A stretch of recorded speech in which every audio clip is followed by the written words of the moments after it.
And for his thoughts, we've reached Raywat Deonandan. He's an epidemiologist and associate professor in the Faculty of Health Sciences at the University of Ottawa. Good morning, Raywat. Good morning. Are we ready for this in Ontario? We better be. I think we are. And if not now, then when? So yes, this is the right time. The summer is about to start. The disease is waning. And so if we're going to have something resembling an open summer, this kind of procedure must be put into place now. How has the risk of transmission changed since last month? Oh, it's come down. The number of new cases now is diminished somewhat. Ontario is still the hot spot in Canada, Ontario and Quebec, so I'm not, comfortable yet. But I think we are doing better than we were several weeks ago, and I hope we're doing better still a few weeks from now. And why do you think the province went with this magic number 10? Something to do with the number of fingers on primate hands, I believe. It's Sanskrit numerology is sort of. Yeah, it's rather arbitrary, but it has to be less than the number of people in your social gatherings, and 10's a convenient number, I guess.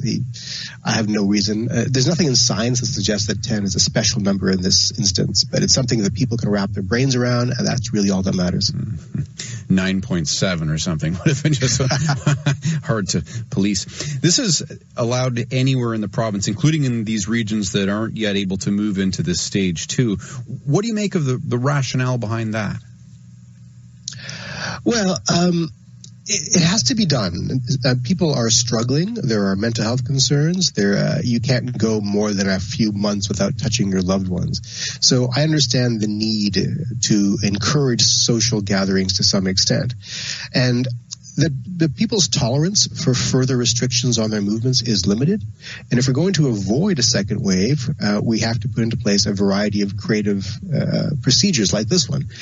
Because if that second wave, and when it comes, we won't be able to run back inside again. I don't think society will tolerate it again. So a variety of creative endeavors must be put in place, in addition to the social distancing and the mask wearing. This kind of creative arrangement of our lives seems to allow us to unfold in a natural way while keeping the risk low. How critical is testing, is contract tracing as we move ahead with this?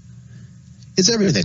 So remember, the goal here is to prevent a handful of cases, which are inevitable, from becoming an outbreak, and to prevent an outbreak from becoming an epidemic. So the only way that we can identify those handful of cases is through testing, and the only way we can prevent them from becoming outbreaks is through contact tracing and isolation. So that's a separate concern from the social circle dynamic. The social circle dynamic is something that citizens can do.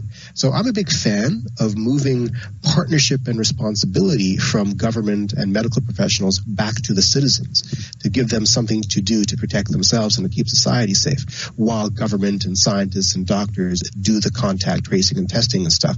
And this ability to manage our social lives is exactly what's needed for the common citizen to be able to express confidence and partnership in this endeavor.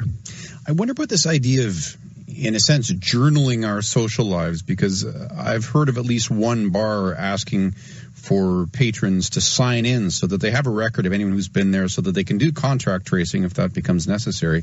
Should we be keeping track of our contacts?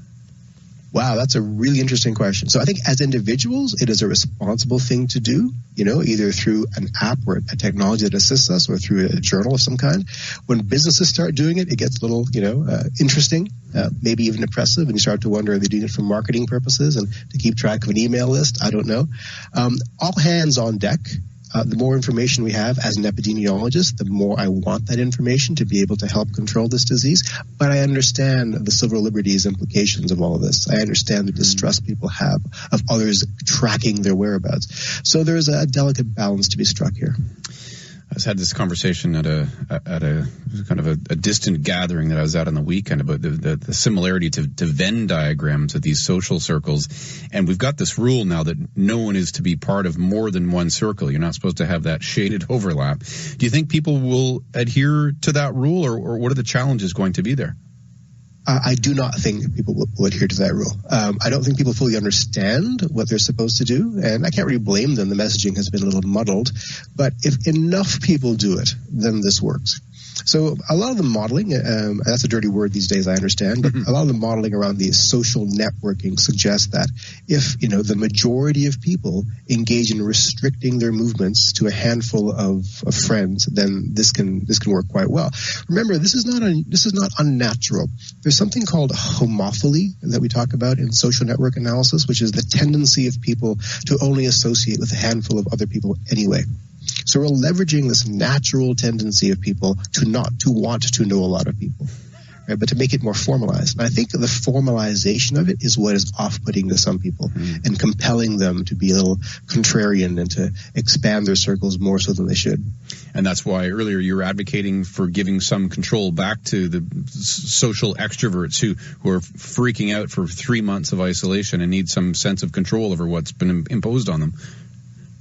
It's amazing. If you see a dog tied up to a tree and he's pulling up the leash, then you unleash him and he sits down right next to the tree where he was in the first place. Right? So it's the illusion of control is part of it. How are you thinking about your own social circle? We know that there really aren't social bubble police who are coming and doing a head count on their own fingers, but how closely are you following all of this yourself? So I'm a new parent and I'm a middle-aged man with no social life anyway, so it's not a big deal for me. So being home with my partner and my child is not a big deal. But I want to see my elderly parents and I want to see my siblings, and they live in Toronto. So we are looking forward to expanding our bubble to encompass our immediate family, and that's all we need. I understand if I were younger and single and needing to socialize, this could be a really stressful time. I get that. That's why a lot of the analyses look at different ways of choosing your bubbles. One is to choose individuals based upon their characteristics, like I want to be with young people, I want to be with good-looking people. Another is to choose members based upon their behaviors, like I want to choose people who I trust are not going to do this or that and this. Or the third is to choose individuals based upon your immediate social needs, like members of your family. The third is what's most common, we think. And the first two are modeled, but I don't really see them being to be pursued largely in society. I'm really curious to see how the young people respond to this, because I worry about them, and they are the drivers of this epidemic going forward. So can they be responsible enough to avoid the mass gatherings, which is the signature of this disease, right? And that's got to be watched carefully by the epidemiologists. Raywat, good to get your thoughts on this morning. Really appreciate it. My pleasure. Thank you. Raywat Deonandan, epidemiologist and associate professor in the Faculty of Health Sciences at the University of Ottawa. What kinds of conversations are you having about expanding your social circle and